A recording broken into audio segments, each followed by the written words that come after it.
La problématique d'eau figure au cœur des ODD, en vue d'accroître l'accès universel à l'eau potable et à l'assainissement durable au profit des populations.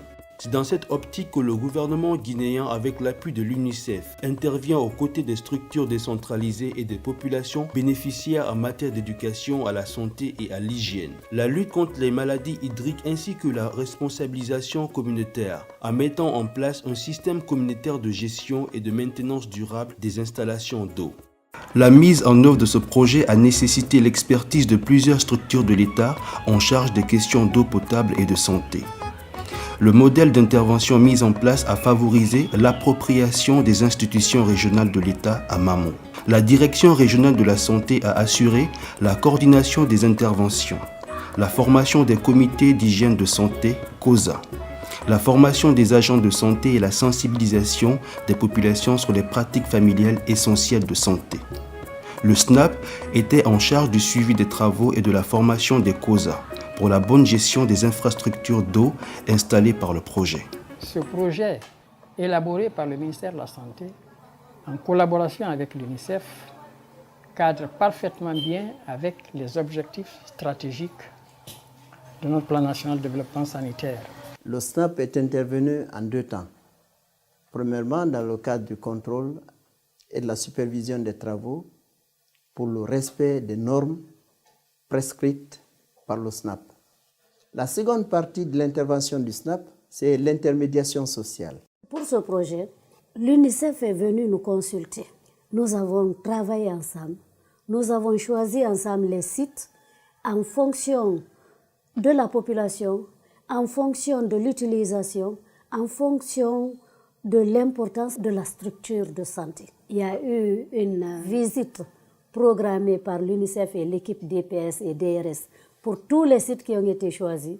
Ils ont validé la possibilité de faire un forage. Le bureau stratège a été recruté par l'UNICEF dans la mise en œuvre de ce projet. C'est un projet qui s'étend sur une durée de 6 mois et le rôle du bureau a été essentiellement le contrôle pour la mise en œuvre des 7 AEP et la réalisation de 36 forages répartis entre les préfectures de Mamou, Dalaba et Pita. Pour la réussite de ce projet, le gouvernement et ses partenaires se sont penchés sur le volet formation à travers des ateliers de formation dans le but de mieux préparer et outiller les populations en prendre en charge la gestion et la maintenance durable des installations d'eau construites par le projet.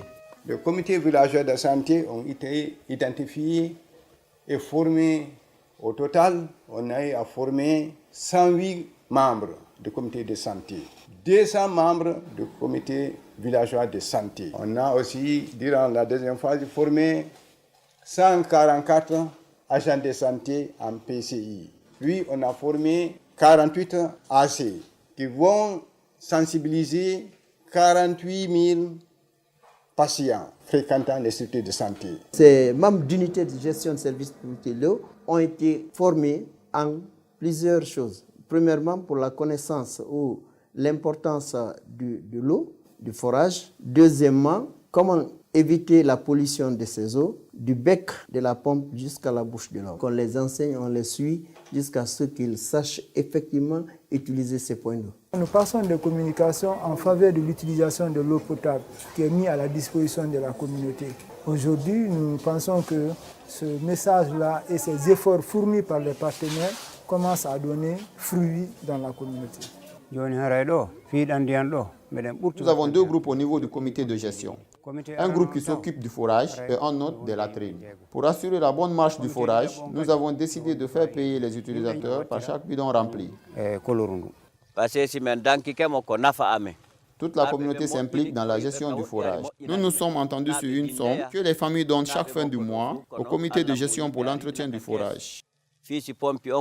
L'entretien et la maintenance réguliers des installations d'eau dans les structures de santé nécessitent la mobilisation de moyens financiers par la population des usagers. La vente de l'eau à la pompe aux usagers a un prix accessible à tous. Est l'option choisie par la majorité des comités de santé et d'hygiène COSA pour mobiliser des ressources financières suffisantes en vue d'assurer une continuité dans l'entretien et la maintenance des systèmes d'adduction d'eau et des forages construits dans les structures de santé par ce projet.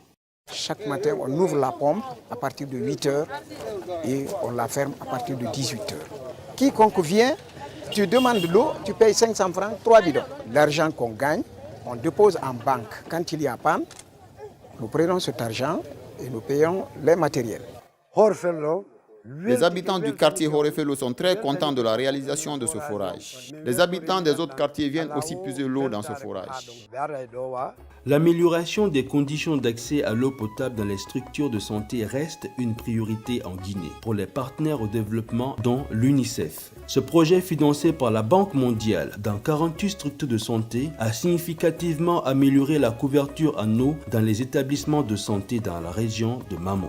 L'accès durable à l'eau potable dépend de beaucoup de facteurs et pas seulement des infrastructures réalisées, mais surtout de l'engagement des populations à travers les comités de santé de l'hygiène mis en place pour assurer la pérennité du service. Une organisation optimale de tous les acteurs pour la durabilité des services. Ce projet a mis un accent particulier sur les responsabilités et les rôles de chaque acteur avec des solutions adaptées aux besoins et capacités des usagers hommes et femmes et que les usagers soient sensibilisés à contribuer financièrement pour la maintenance des installations d'eau potable et à respecter les bonnes pratiques d'hygiène pour garantir des soins de qualité dans leurs établissements de santé.